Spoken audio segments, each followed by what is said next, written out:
Kangjeng Rasul teh kantos nyarios Fatimah ka dieu aya naon ya Rasulullah ka Kangjeng Rasul mah putra istri saha bae teu nyebutkeun Muhammad ai lain Jibril mah ya Rasulullah ka dieu Fatimah aya naon ya Rasulullah maneh nyaho tah henteu aya hiji awewe ahli sorga hebat amat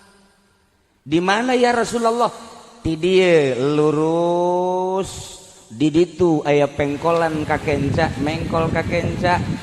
aya 3 imah hiji 2 3 tah didinya aya penghunina awewe eta ahli sorga ya Allah geus dijelaskeun ku Kangjeng Rasul penghunina ahli sorga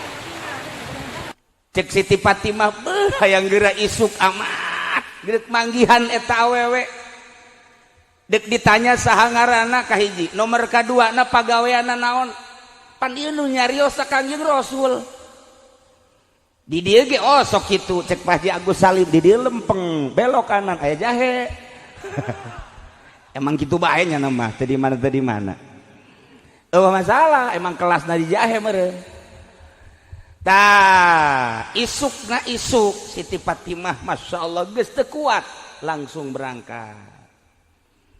lurus belok kiri aya 3 imah hiji 2 3 ieu wah salah ieu langsung Siti Fatimah salam assalamualaikum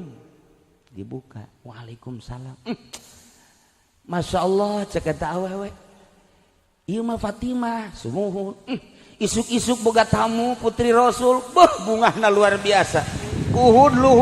luhuran hate sim kuring gunung aya di dieu geledek gedean hate sim kuring bunga geus teu aya ukuranana kata tamuan ku putri Rasul aya naon ieu Fatimah cek Siti Fatimah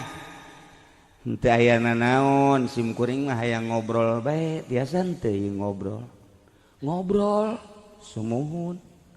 lamun ngobrol hampura meureun moal wakabisa ayeuna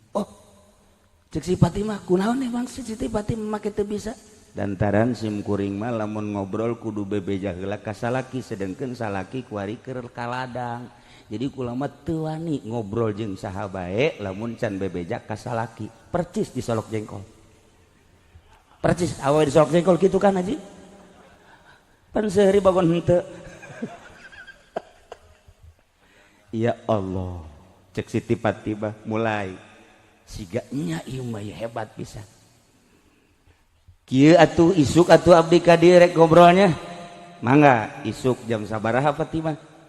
kitu jam sakieu keneh jam 8 lah mohon kayak abdi wawartos kacaroge balik Siti Fatimah hayang geura isukna bener kadinya di ngan Siti Fatimah mawa Sirina Husein di ais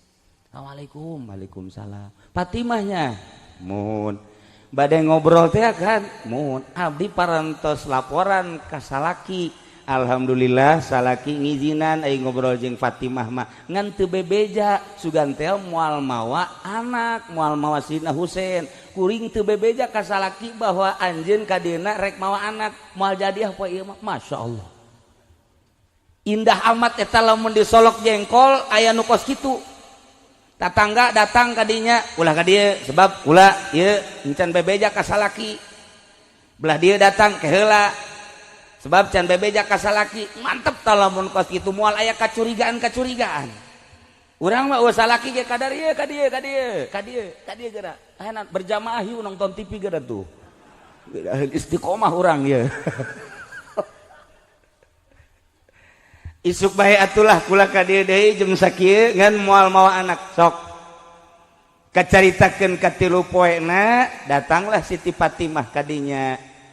langsung dibawa ka jero rek ngobrol naon cek Siti Fatimah cek eta awewe sim kuring rek naros ari anjeun saha nami abdi nami abdi Siti Mutiah sumuhun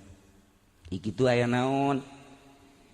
kataji ieu ku ucapan Kangjeng Rasul 3 dinten kapangker aya naon saur Kangjeng Rasul Fatimah anjeun terang henteu aya hiji awewe ahli surga ti dieu lurus belok kiri ka 3 imahna tah ieu anjeun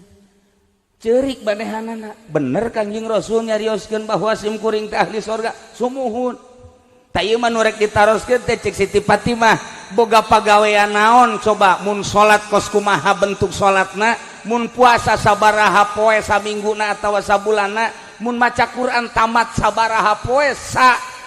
Quran teh coba sugan we ku simkuring katuturkeun cek Siti Mutiah Fatimah kudu hayang nyaho masim kuring mas salat ngan sapardu na tara make sunnah fardu we hungkul qobliyah henteu badiah henteu akur teh mah jeung urang solok jengkol kikituanana mah bener pas cek Siti Fatimah jatuh patibah hebat aya sakitu ke puasa ai puasa mah salian bulan Ramadan mah atuh sim kuring mah henteu sugan Senin Kemis henteu aya nu mantak henteu naon lantaran salaki beurang sok noel sim kuring mah nangkarak we gawe teh eta ge aku deui urang jeung sok jengkol malah nangkarak jeung nangku sok jengkol mah tambahna dua tahajud nyaho ngaran teu nyaho rupa sim kuring mah tahajud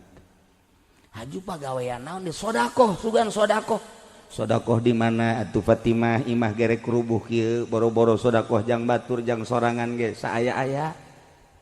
haju ibadah naon atuh dipikeun ka Kangjeng Rasul teh nyarioskeun ahli sorga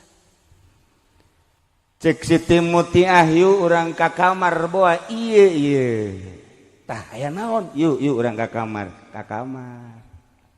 di jero kamar aya meja leutik siga kieu eusina aya 3 rupa nomor kahiji anduk leutik nomor kadua na kipas hihid nomor katiluna hoe sameter panjang cek Siti Fatimah ai ieu naon Mutiah ieu teh paranti digawe simkuring digawe naon ieu anduk sok digunakeun di mana salaki mantas di pasar mantas di ladang ulah waka nincakeun ngalengkahkeun suku ka jero imah lamun kesangna ku simkuring encan dielapan make anduk ieu masyaallah mun aya di solok jengkol men teh hiji-hiji ulah dikaomanakeun eta ucana naon disebut boro-boro kumaha sih bangun eueuh teh kitu ya Allah ya Rabb ieu hihid didinya engke salaki lamun geus diusapan make anduk leutik kesangna bangun geus reda kusim kuring langsung dibawa ka jero dicalikeun di kursi bari ditawaran hayang nginum cai naon kakak besi panas tiis kopi susu apa rek susu kula aya tungtungan tadi awewe teh hebat eta Masya Allah tidinya kumaha mun geus dibere cai sakumaha kahayang kipas kuari nu digunakeun di hidang satungtungnya na encan nyebut entos terus bae sim kuring mah ngahihidan we terus dipasa ya Allah ya Rabbi cek Siti Fatimah boro-boro batur sim kuring ge putri Rasul teu pernah kos kitu ku hebat-hebat teuing Mutiah ieu ai ieu hoe jang naon ieu hoe mah kieu digunakeunana ieu hoe teh ba'da salat isya beres salat isya sim kuring bersolek geus teu make jeroan deui kutang geus teu dipake sempak geus teu dipake baju ala Saudi Arabia anu model sipon teh ngagenclang lah ngagenclang ge mun putih mun hidung cara orang solok jengkol mah wallahu a'lam tah tidinya sim kuring ngahareup ka salaki bari mawa hoe kakak ieu hoe pangyepengkeun gunakeun ku kakak pake ngahajaran sim kuring pake meupehan sim kuring besi ti mimiti hudang datang ka ayeuna rek sare andai kata sim kuring boga ucap anu teu ngeunah ka kakak boga tingkah anu teu endah di mata kakak andai kata ku kakak digerokeun di titah kuring mungkin bae meureun ngahaja atawa teu ngadenge henteu nembalan ka kakak ieu tah jadi dosa. Nah ieu mah tina ucap pagawean jeung tingkah besi jadi dosa daripada disiksa jaga di jahanam ku malaikat maning ayeuna bae dianggeuskeun memeh kulah maut